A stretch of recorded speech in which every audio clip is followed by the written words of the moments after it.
Puji nama Tuhan, kalau pada saat ini kita akan mengikuti bersama channel kesayangan kita, Air Kehidupan, dari Pendeta Stephen Bones Manengke. Saat ini kita akan mendengarkan firman Tuhan sesuai dengan program menjabarkan Trilogi Pembangunan Jemaat MTPJ dari Sinode Gemim. Bacaan Alkitab kita saat ini terambil dalam Mazmur 7 ayat 1 sampai 18. Saudara-saudara, sebelum kita lanjut, jangan lupa channel kesayangan kita ini di-subscribe, like, share, dan diberikan komentar-komentar. Marilah kita satu dalam doa. Tuhan Allah, pemilik kehidupan kami manusia,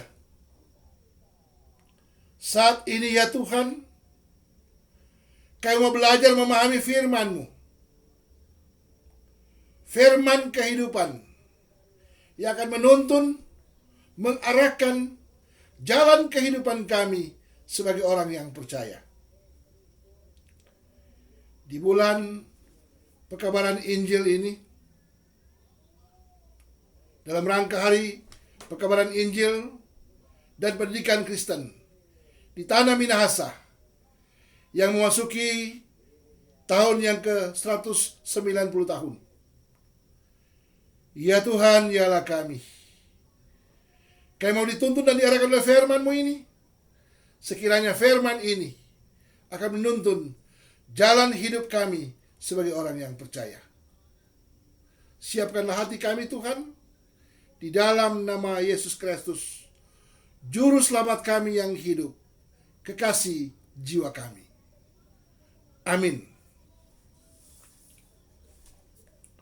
Saudara-saudaraku dalam Tuhan, bacaan Alkitab kita saat ini terambil dalam kitab Mazmur pasal 7 ayat 1 sampai ayat yang ke-18. Demikian bunyi firman Allah. Allah hakim yang adil. Nyanyian ratapan Daud yang dinyanyikan untuk Tuhan. Karena Kus, orang Benyamin itu. Ya Tuhan Allahku, padamu aku berlindung. Selamatkanlah aku dari semua orang yang mengejar aku, dan lepaskanlah aku, supaya jangan mereka seperti singa yang menerkam aku dan menyeret aku dengan tidak ada yang melepaskan. Ya Tuhan Allahku, jika aku berbuat ini,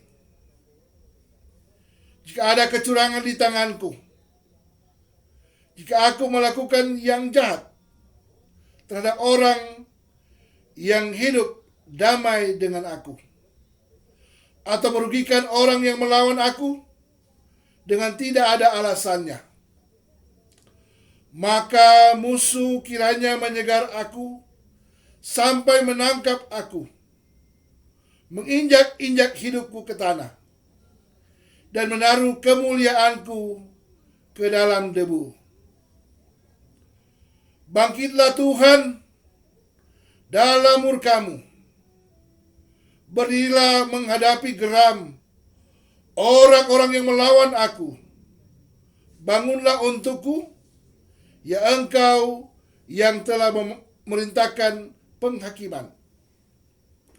Biarlah bangsa-bangsa berkumpul mengelilingi Engkau dan bertahta di atas mereka di tempat yang tinggi. Tuhan mengadili bangsa-bangsa, hakimilah aku Tuhan, apakah aku benar dan apakah aku tulus ikhlas. Biarlah berakhir kejahatan orang fasik, tetapi teguhkanlah orang yang benar. Engkau yang menguji hati dan batin orang, ya Allah yang adil. Perisai bagiku adalah Allah yang menyelamatkan orang-orang yang tulus hati. Allah adalah hakim yang adil, dan Allah yang murka setiap saat. Sungguh kembali ia mengasah pedangnya, melenturkan busurnya dan membidik. Terhadap dirinya, ia mempersiapkan senjata-senjata yang mematikan dan membuat anak panahnya menjadi menyalah. Sesungguhnya orang ini hamil dengan kejahatan, ia mengandung kelaliman dan melahirkan dusta. Ia membuat lubang dan menggalinya, tetapi ia sendiri jatuh ke dalam pelubang yang dibuatnya. Kelaliman yang dilakukannya kembali menimpa kepalanya, dan kekerasannya turun menimpa batu kepalanya.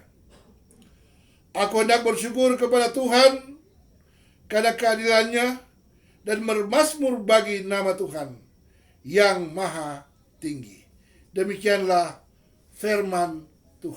Tema perenungan firman kita saat ini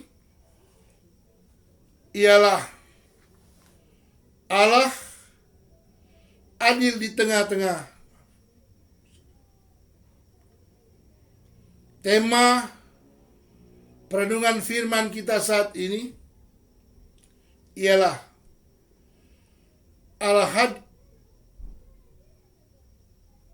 Tema perenungan firman kita saat ini ialah Allah adil di tengah kejahatan dan kelaliman manusia. Saudara-saudaraku yang dikasihi dan diberkati Tuhan. Pembacaan Alkitab kita saat ini menggambarkan atau melukiskan akan permasalahan hakiki yang dialami oleh Raja Daud atas hoax, ujaran, kebencian, dan ketidakbenaran yang dibuat oleh Kus, seseorang dari suku Benyamin. Di mana dalam kebenciannya, supaya bisa menyebarkan berita-berita yang tidak benar terhadap pemimpinnya Daud, yang notabene raja yang berkuasa atas ke-12 suku Israel pada saat itu.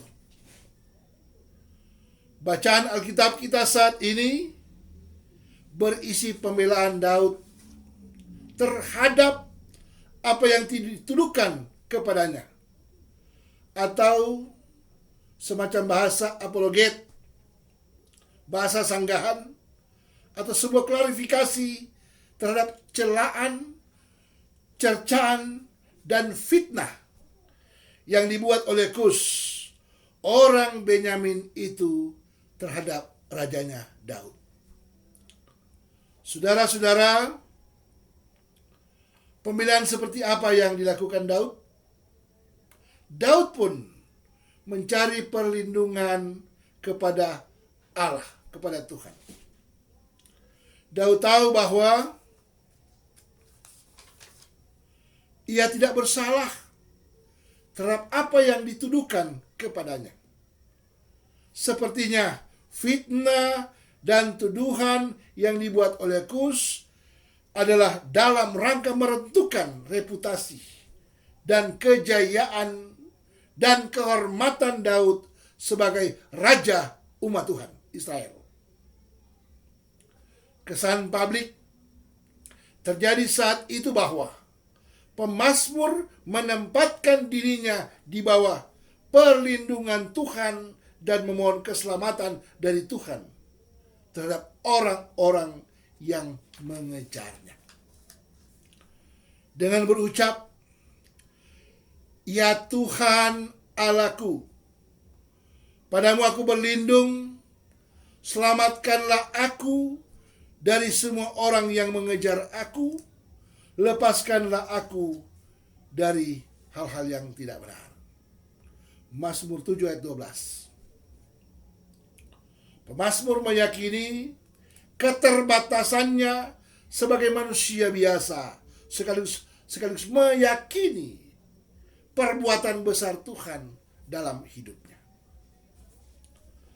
Daud membahasakan bahwa upaya orang-orang dalam bacaan ini digambarkan seperti singa yang menerkam dan menyeret mangsanya, memegang erat dengan cakramnya.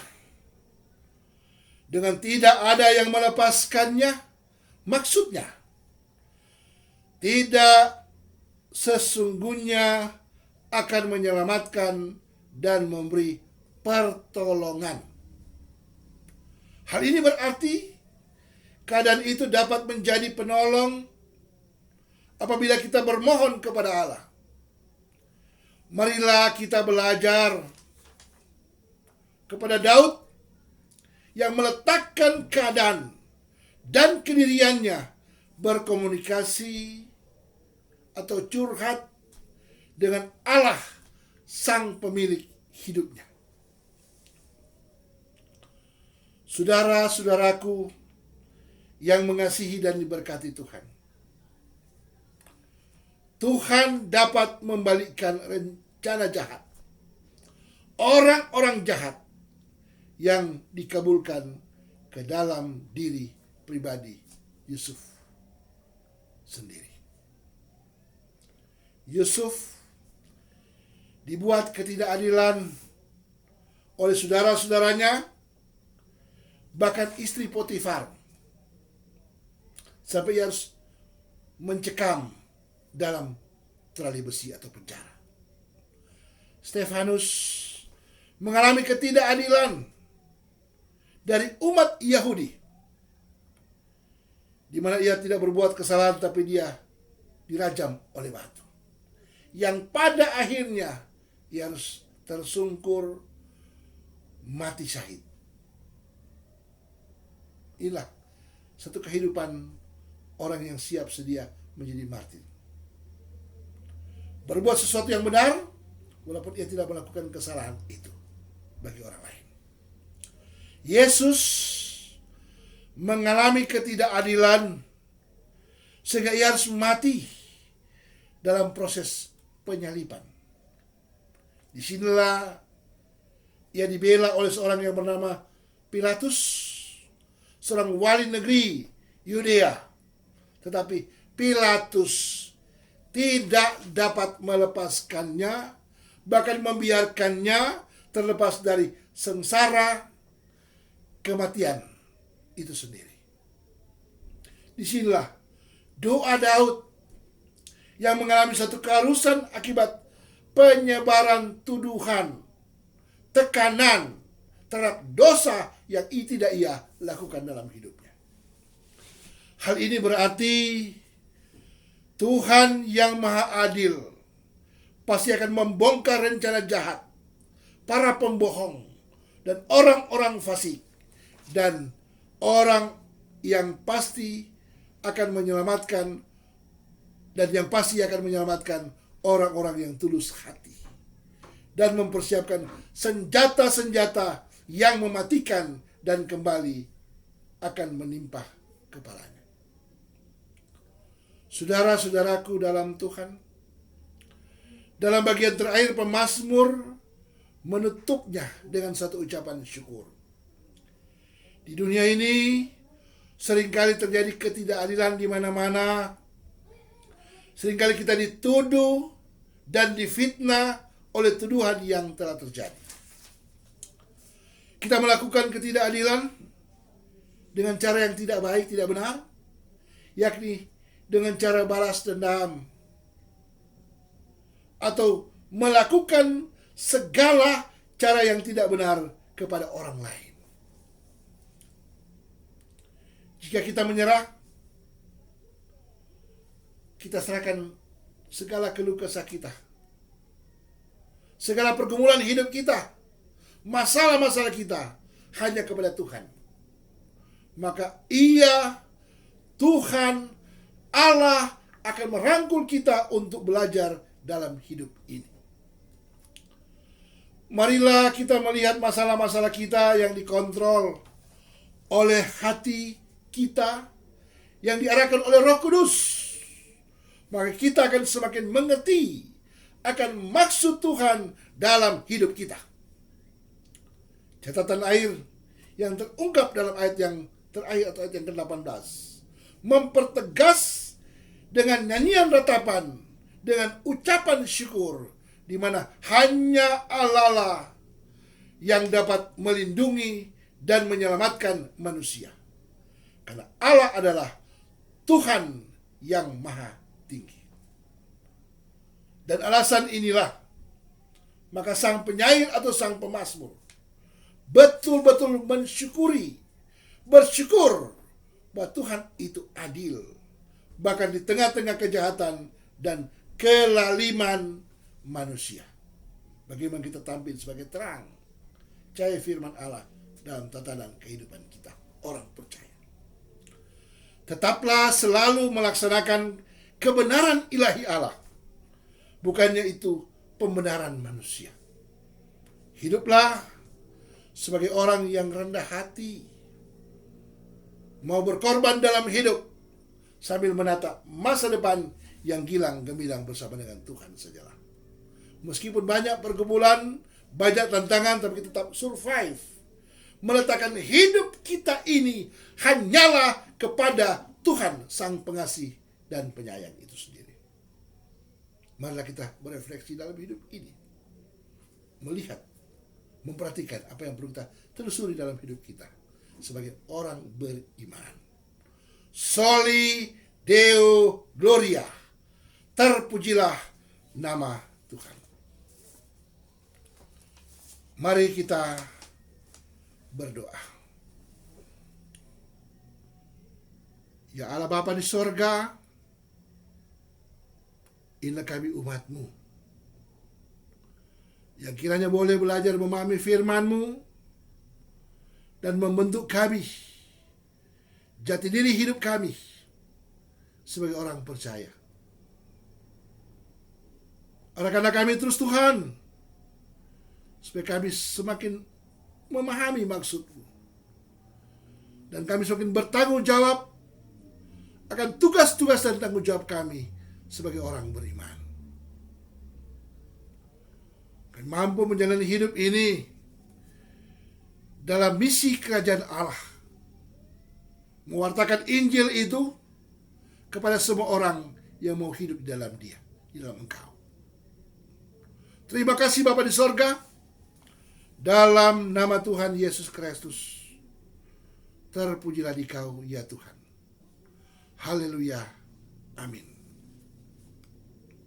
Terima kasih saudara-saudara yang sudah mengikuti channel Air Kedupa Kehidupan dari kami, Pendeta Stephen Bons Manengkei, dan sekiranya apa yang diwartakan saat ini boleh bermanfaat bagi kita semua. Shalom. God bless.